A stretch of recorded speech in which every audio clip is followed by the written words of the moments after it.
여러분 안녕하십니까? 황교 MBC 뉴스투데이입니다. 먼저 오늘의 주요 뉴스입니다. 19대 대선이 5월 9일로 확정된 가운데 야권 대선 주자들이 초반 기세를 잡기 위해 호남에 연일 공을 들이고 있습니다. 차기 정부가 들어선 뒤 치러지는 5.18 민주화운동 기념 행사가 보수 집권 시기에 격화됐던 위상을 되찾을 수 있을지 주목됩니다. 국회의원들과 세월호 유가족들이 인양 현장을 방문했습니다. 정부는 세월호 참사 3주기 전까지 인양을 마치겠다고 밝혔습니다. 고려인 강제이주 80주년을 맞아 고려인의 역사와 문화를 지역사회와 공유하기 위한 기념사업이 추진됩니다. 19대 대선이 오는 5월 9일 치르기로 확정된 가운데 문재인 대세론을 따라잡기 위해 민주당의 안희정, 이재명 후보가 호남에 연일 공을 들이고 있습니다. 오는 27일 열리는 민주당 첫 경선인 광주 경선에서 기선을 잡으면 전세를 뒤집을 수 있다는 계산 때문입니다. 김철원 기자입니다. 이재명 성남시장이 2주일 만에 다시 광주를 찾아 지지를 호소했습니다. 문재인, 안희정 두 후보가 청산해야 할 적폐 세력과 손을 잡으려 한다며 싸잡아 비판했습니다. 안희정 후보가 적폐 세력과의 대연정 주장을 여전히 고수하고 있습니다. 문재인 후보의 자문그룹인 10년의 힘 위원회 60명 중에서 무려 15명이 삼성 등 재벌 대기업을 위해 일했던 사람들입니다. 최근 안희정 캠프에 합류한 민주당 박영선 의원도 광주 전남을 찾아 안희정 지사 지원 사격에 나섰습니다. 오는 27일 광주에서 치러질 민주당 첫 경선이 다가오면서 문재인 대세론을 뒤집고자 하는 이재명, 안희정 캠프는 마음이 급해졌습니다. 문재인 후보가 각종 여론조사에서 호남 지역 1위를 달리고 있고 조직 동원에서도 유리한 건 사실이지만 확실한 과반을 점하지는 못하고 있는 점이 두 캠프에 희망을 주고 있습니다.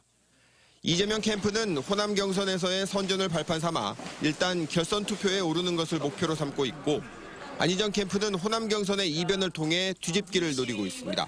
2002년도에 노무현의 기적을 만들었던 것처럼 안희정의 기적을 만들어 주시면 본선 게임은 더 이상 말할 것이 없다. 확실한 대통령으로서의 정권 교체를 할 수 있다.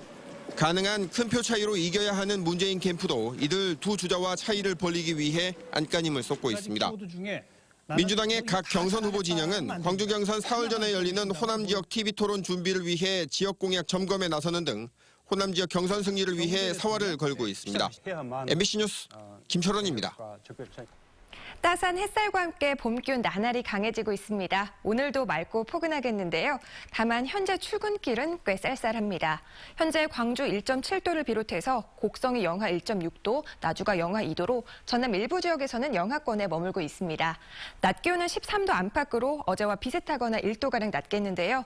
일교차는 계속해서 크니까 이에 대비한 옷차림 해주셔야겠습니다. 오늘 공기는 탁합니다. 광주와 전남 지역의 미세먼지 농도가 오전부터 한때 나쁨 단계를 보이겠고 내일까지도 계속 짙을 것으로 보입니다. 외출하실 때는 마스크 챙기시는 것이 좋겠습니다. 우리 지역 건조특보가 이어지는 가운데 메마른 날씨는 계속되겠습니다. 화재 위험이 큰 만큼 불씨 관리 잘 해주셔야겠습니다.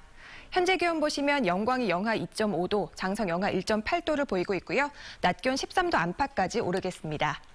대부분 지역 어제와 비슷하거나 1도가량 낮을 것으로 보입니다. 곡성과 구례가 14도, 보성 13도로 평년 기온 웃돌겠습니다. 날씨였습니다. 박근혜 전 대통령 파면에 따라 제37주년 5.18 민주화운동 기념식은 새로운 정권에서 치러지게 됐습니다. 이명박 박근혜 정권에서 위상 격하 논란에 시달려왔던 5.18이 올해는 제자리를 찾게 될지 주목됩니다. 김민정 기자입니다. 이명박 박근혜 정권에서 치러진 5.18 광주 민주화운동 기념식. 대통령은 대부분 불참했고 이무리한 행진곡마저 재창되지 못하며 매해 기념식은 파행으로 치달았습니다.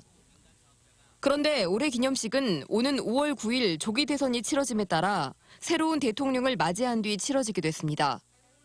대선 결과에 따라 대통령이 참석하고 이무리한 행진곡을 재창하는 기념식이 8년 만에 부활하게 될 수도 있는 겁니다. 그분들이 굉장히 다 뛰어왔습니다. 모두가 뛰어와서 서명은 물론이고 바로 이건 되도록 하겠다. 이렇게 얘기하더라고요. 그걸로 미루어서 뭐 지정국 부활은 거의 뭐 명확 관한.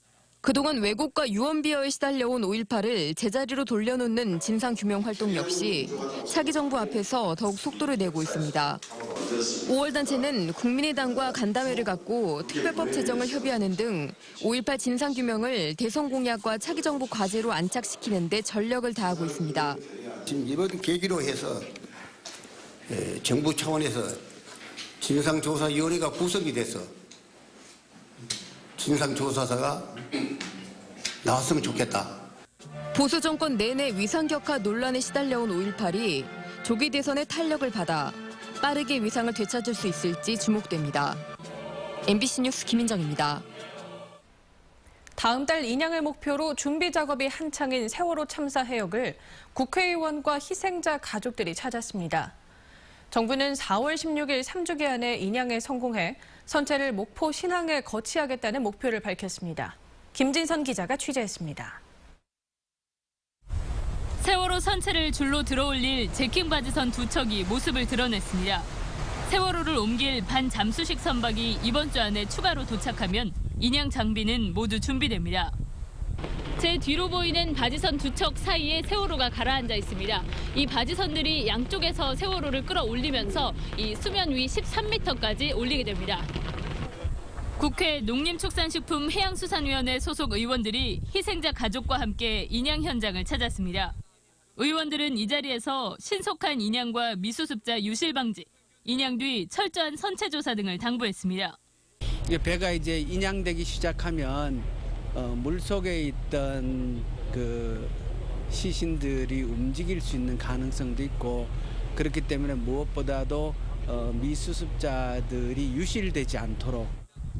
해양수산부는 물살이 느려지는 소조기인 오는 21일 전반적인 테스트를 거쳐 다음 달 5일 인양을 시도합니다. 한 달에 2차례 있는 소조기에만 인양이 가능한 만큼 그날 시도가 성공하면 4월 16일 3주기 전에 선체를 목포신항에 거치하는 것을 목표로 삼고 있습니다. 3주기가 4월 16일이 아니겠습니까? 그래서 3주기 때는 그 목포신항에 이렇게 거치를 할 수 있을 그런 시기적인 거는 될 수 있다고 생각합니다. 그래서 3년을 기다려온 미수습자 가족들은 인양의 최우선 목표는 미수습자 9명을 찾는 것이라며 초조하게 준비 작업을 지켜보고 있습니다. MBC 뉴스 김진선입니다. 중국이 어제부터 한국 단체 관광을 전면 중단시키면서 무안국제공항도 된서리를 맞고 있습니다. 무안공항에서 뜨는 유일한 국제 노선인 아시아나항공이 운항을 잠정 중단했습니다. 양현승 기자입니다. 무안국제공항의 국제선 정기 노선은 중국 동방항공과 아시아나항공 등 2편, 각각 상하이와 베이징으로 가는데 평균 탑승률이 37%로 저조합니다. 특히 아시아나항공은 지난달 탑승률이 24%에 그쳤습니다. 여기에 중국이 한국 단체 관광 전면 중단 조치를 내리면서 아시아나항공은 오는 26일부터 다음 달 23일까지 운항 중단을 결정했습니다. 왕복 8차례 한시적 중단이라고 설명했지만 장기화할 가능성도 배제하지 못합니다. 근데 수요가 없어서 수요가 없으면 저희가 비행기를 띄울 수 없는 노릇이니까요. 중국 단체 관광객을 태운 전세기는 사드 갈등이 불거진 뒤 지난해 11월 한 편에 그쳤고 12월부터는 단 한 편도 없습니다. 전남의 해외 관광객 40%를 중국 관광객이 차지하는 걸 감안하면 지역 관광 산업에 끼칠 악영향이 불가피합니다. 겨울철 따뜻한 동남아, 일본 온천을 활발하게 오갔던 전세기마저 이달에는 단 4편으로 줄면서 어렵게 이어온 무안공항 이용객 증가세까지 꺾일 우려가 커지고 있습니다. MBC 뉴스 양현승입니다. 광주 경영자 총연합회는 금호타이어 매각과 관련해 성명을 내고 채권단이 금호타이어를 중국 업체인 더블스타에 매각하는 데 대해 반대한다고 밝혔습니다. 경총은 수십 년간 어렵게 쌓아온 국내 타이어 산업의 첨단 기술이 중국에 유출되고 국내 타이어 산업의 국제 경쟁력 약화로 이어질 것이라며 이같이 밝혔습니다. 일제강점기 시절 구소련이 중앙아시아로 강제 이주시킨 한인 교포를 고려인이라고 하는데요. 광주에도 많은 고려인들이 공동체를 이루며 살고 있죠. 고려인의 강제 이주 80주년을 조명하고 한국 사회 정책을 돕기 위한 사업추진위원회가 출범했습니다. 이미지 뉴스 리포터가 전해드립니다. 구소련 스탈린의 강제 이주 정책으로 허허벌판인 중앙아시아에 내몰리고 이후에도 각종 차별과 어려움을 겪었던 고려인. 이방인으로 쫓기듯 살아온 삶이 어느덧 80주년을 맞이했습니다. 조상의 땅 한국에 정착한 고려인의 후손들은 10여 년 만에 5만 명의 규모가 됐고 광주에도 3천여 명의 고려인이 공동체를 이루고 있습니다. 강제 이주 80주년을 맞은 고려인들은 자신들의 뿌리가 한민족임을 지역사회와 공유하기로 했습니다. 관련 사업을 추진할 기념사업 추진위원회도 공식 출범했습니다. 고려인들은 누군지 알고도 싶고 그런 사람들은 많이 있는 것 같아가지고 이렇게 와서 이렇게 우리가 지금 행사를 시작한 거고요.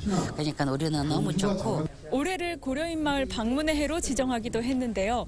유물 전시나 연극처럼 지역민들에게 고려인에 대해서 알리는 문화 행사도 마련됩니다. 또 불안정한 신분, 일자리 문제 해결 등 고려인의 정착을 실질적으로 돕기 위한 행정적 노력도 시작됩니다.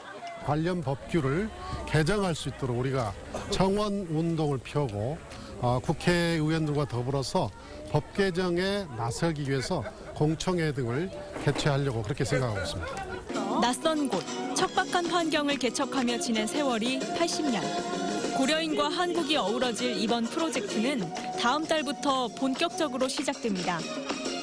MBC 뉴스 이미지입니다.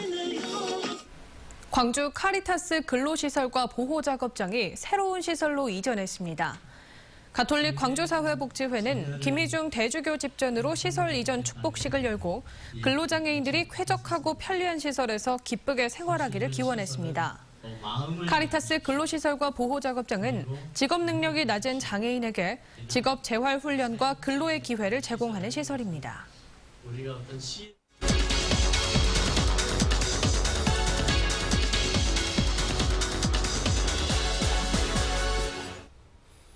유라시아 대륙을 오토바이로 횡단하는 사나이가 있습니다. 광주에 거주하는 탐험가인데요. 올해는 기네스 기록 도전 등 새로운 탐험 계획을 세우고 있다고 합니다. 그 주인공인 김현국 세계탐험문화연구소장 모시고 이야기 나눠보도록 하겠습니다. 어서 나오십시오. 안녕하십니까. 네, 반갑습니다. 오토바이로 유라시아를 다닌다고 들었습니다. 예, 그럴 그렇습니다. 계획 있으시죠? 예. 그동안 그런데 어떤 곳을 다녀오셨는지 말씀해 주시죠. 예, 나라 요즘에 여행이 이제 보편화가 돼가지고 나라 개국수로 얘기하기는 좀 거시기 한데 옆으로 일본으로부터 여행을 시작했고요. 중국, 인도, 그다음에 러시아를 중심으로 하는 구소비에트 지역, 중앙아시아, 유럽, 북유럽 이런 데를 좀 댕겨왔습니다.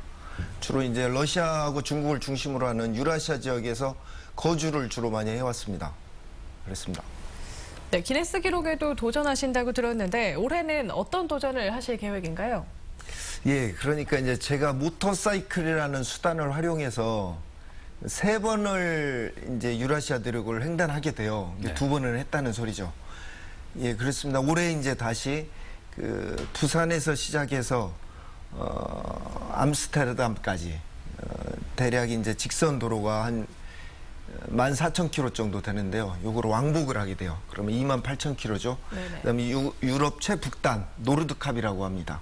그래서 유럽 최남단이라고 알려져 있는 이탈리아의 시칠리아 섬까지 해서 왕복입니다. 요것도 한 1,600km 정도. 그래서 합쳐서 46,000km가 됩니다. 네. 요거를 횡단하게 됩니다. 근데 자동차를 타고 가면 더 편할 것 같기도 한데 굳이 오토바이를 타고 다니시는 이유가 있을까요?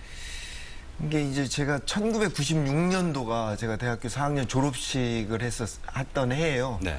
그때 이제 모터사이클을 가지고 제가 러시아, 시베리아를 단독으로 횡단을 했습니다. 그때 하게 된 계기가 이제 안톤 체홉이라는 러시아 작가 글을 보고 반했었어요. 네. 이제 안톤 체홉이 말 3필 이끄는 우편 배달마차를 타고 시베리아를 횡단하게 돼요. 그러면서 이제 시베리아라는 지구 대자연에 대해서 표현을 해놨는데 그게 뿅 갔고, 그 다음에 제가 이제 말을 탈 수 있는 환경은 아니잖아요, 우리나라가. 그래서 현대판 말이라고 일컬어지는 모터바이크를 선택하게 됐죠. 그 당시 때는 자동차를 대학생이 구입하기도 힘들었고, 네. 그게 2년이 돼서 모터사이클로 했고, 또 다시 2014년에 모터사이클로 횡단하게 됐고 또 이번에도 또 모터사이클하고 인연 맺어지게 되었습니다. 예. 굳이 이렇게 또 긴 거리를 도전하게 되는 이유도 따로 있을 것 같은데요. 그렇습니다. 이게 저는 이제 아직까지 뭐 이런 말하면 약간 바보 소리도 들을 수 있어요. 요즘에 이게 도전할 만한 가치가 있는 것이 무엇이냐 이것만 보고 살아왔습니다. 현재 한반도는 현재도 고립된 섬이라고 하죠. 특히 우리가 살고 있는 이 지역은 남한하고 북한하고 장벽이 있어서요. 근데 이제 한편으로 지도를 보면 한반도로부터 벗어난 대륙이 있죠. 이제 한반도하고 연결된 곳이 그것을 유라시아 대륙이라고 해요. 한반도를 유라시아 대륙의 관문이라고 하는데 유라시아 대륙은 인구 68억에다가 지하자원의 보고입니다. 그렇게 세계 각국에서 그렇게 언급을 하고 있고 관심을 가져오고 있습니다. 미국에서는 신실크로드 이니셔티브라고 해요. 예. 그다음에 중국에서는 1대1로라고 하죠. 이게 한반도하고는 국경을 닫고 있고 이 확대된 공간에 대해서 누군가는 자료를 구축을 해야 된다고 생각을 했습니다. 그래서 도전하게 되었습니다. 네, 한편으로는 경제적인 문제를 생각하지 않을 수가 없는데 이 여행 비용이나 생계는 어떻게 꾸려가고 계신 건가요? 이게 뭐 혼자 살고 있습니다, 아직까지. 그리고 이제 유라시아 대륙을 횡단하는 거는 많은 시간과 비용, 그다음에 위험도 따릅니다. 이제까지는 저 혼자서 주로 해왔는데 그 유라시아 대륙에 대해서 방금 말씀드렸지만 아주 매력을 많이 가지고 있는 곳이고 저는 한반도의 미래라고 생각합니다. 유라시아 대륙이. 근데 그곳을 혼자서 그 많은 비용과 시간과 위험을 무릅쓰고 갔다 오는데 제가 남긴 기록물들이 한계가 있어요. 혼자로서는. 그래서 이번에는 이제 촬영팀을 같이 대동을 하려고 합니다. 그러면 촬영팀을 싣고 갈 수 있는 자동차가 필요하겠죠. 또 유지 비용이 필요하겠죠. 이런 부분에 대해서는 혼자서 감당하기가 현재 힘듭니다. 그래서 이제 크라우드 펀딩이라든지 탐험가 김영국과 함께하는 유료 토크 콘서트라든지 그다음에 이제 4600km를 쉬지 않고 모토바이크나 자동차로 달린다는 건 자동차 기계 성능을 시험해 볼 수도 있고요. 뭐 그렇습니다. 여러 가지 뭐 그런 종으로 비용 충당하고 있습니다. 앞으로 여러 가지 계획하신 도전들 꼭 성공하시길 바라겠습니다. 오늘 나와 주셔서 고맙습니다. 고맙습니다. 태양광과 풍력 등 에너지 신산업의 흐름을 살필 수 있는 국내 최대 전시회가 광주에서 개막됐습니다. 국제에너지 비즈니스장이라는 명성에 걸맞게 세계 30개 나라 바이어들이 참여해 수출입 상담을 활발하게 진행했습니다. 이계상 기자입니다. 전남 서남 해안에 세워진 풍력 발전 단지입니다. 1시간에 3kW의 전력을 생산할 수 있는 발전기지만 크기나 소음을 줄인 게 가장 큰 장점입니다. 돌풍이나 태풍 등 악천후 속에서도 파손되지 않고 정상 작동이 가능합니다. 저품질에 대한 문제점들이 이제 인식이 제고되면서 다소 제품가가 높더라도 성능이 우수한 제품들을 찾고 있는 것 같습니다. 태양광과 풍력, 에너지 저장 장치 등 에너지 신산업의 최신 정보를 파악할 수 있는 국제 전시회에는 30개 나라 180여 개 기업들이 참여했습니다. 역대 최대 규모인데다 연간 1억 달러 이상의 수출입 실적을 올린 대기업 바이어들도 대거 참석했습니다. I came specifically to look at the hydro and wind. 한국전력 등 에너지 공기업들도 적극 참여해서 빛가람 에너지밸리 기업들을 지원하고 나섰습니다. 신기후 체제 시대를 앞서가는 경쟁력을 갖추고 해외 시장을 개척할 수 있기를 바라며 저희 한전도 온 힘을 기울여서 지원하도록 하겠습니다. 명실공히 대한민국 대표 에너지 비즈니스장으로 평가받는 신재생 에너지 전문 전시회는 오는 17일까지 김대중 컨벤션 센터에서 열립니다. MBC 뉴스 이계상입니다. 빛가람 에너지밸리 활성화와 에너지 신산업 육성을 위해 특별법 제정이 절실하다는 의견이 제기됐습니다. 전남대 법학전문대학원 하민선 교수는 김대중 컨벤션 센터에서 열린 토론에서 에너지 산업을 효율적으로 발전시키기 위해서는 에너지 산업 클러스터를 지정하고 관련 특별법을 만들어 적극적으로 뒷받침해야 한다고 주장했습니다. 남영전구 수은 중독 피해자들이 국가와 남영전구를 상대로 손해배상 청구 소송을 제기했습니다. 민주사회를 위한 변호사 모임은 남영전구 수은 중독 피해자 6명이 유해 화학물질인 수은을 부실 관리한 책임을 묻고 제대로 된 피해 배상을 받기 위해 소송을 제기했다고 밝혔습니다. 지난 2015년 3월 남영전구 철거 작업에 투입됐다 수은 중독 피해를 입은 하도급 업체 소속 근로자 6명은 현재까지 불면증과 불안장애 등 후유증에 시달리고 있습니다. 수사에 불만을 품고 경찰서에서 공구를 휘두른 80대가 붙잡혔습니다. 광주 동부경찰서에 따르면 어제 오전 9시 30분쯤 동부경찰서 형사과에서 흉기를 휘둘러 최모 경위에게 찰과상을 입힌 혐의로 84살 박모 씨가 붙잡혀 조사를 받고 있습니다.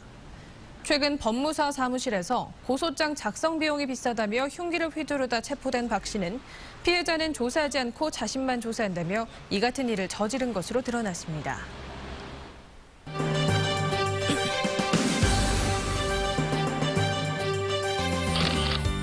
나주시 보건소가 건강한 아이 출산을 위한 임산부 태교 요가 교실 프로그램을 시작했습니다.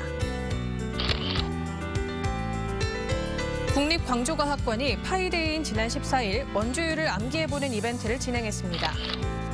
호남대 공자학원이 중국과 친해지기 정책을 선도할 제2기 차이나 최고위 과정 개강식을 가졌습니다. 전남대 여수 총동창회가 여수 캠퍼스 100주년 행사에 써달라며 발전기금 5천만 원을 전달했습니다. 특성화고 취업률이 큰 폭으로 상승했습니다. 광주 전남지방 중소기업청에 따르면 지난해 광주 전남 특성화고 평균 취업률은 73.2%로 4년 전에 비해 23%포인트 상승했습니다. 중소기업청은 다양한 현장 채용 프로그램을 운영한 결과라며 올해도 중소기업 특성화고 인력 양성 사업으로 광주 전남에서 19개 학교를 선정했다고 밝혔습니다. 박근혜 전 대통령 탄핵으로 조기 대선일이 확정된 가운데 경찰이 선거사범 수사 상황실을 설치했습니다. 광주 전남지방경찰청은 어제 광주 전남 27개 경찰서 320여 명으로 선거사범 수사 상황실을 설치하고 흑색 선전, 선거폭력, 불법단체 동원에 대해 본격적인 단속에 들어갔습니다. 경찰은 촉박한 선거 일정과 정치 갈등 등으로 인해 선거사범이 증가할 것으로 예상된다며 불법 행위를 발견 시 신고해 줄 것을 당부했습니다.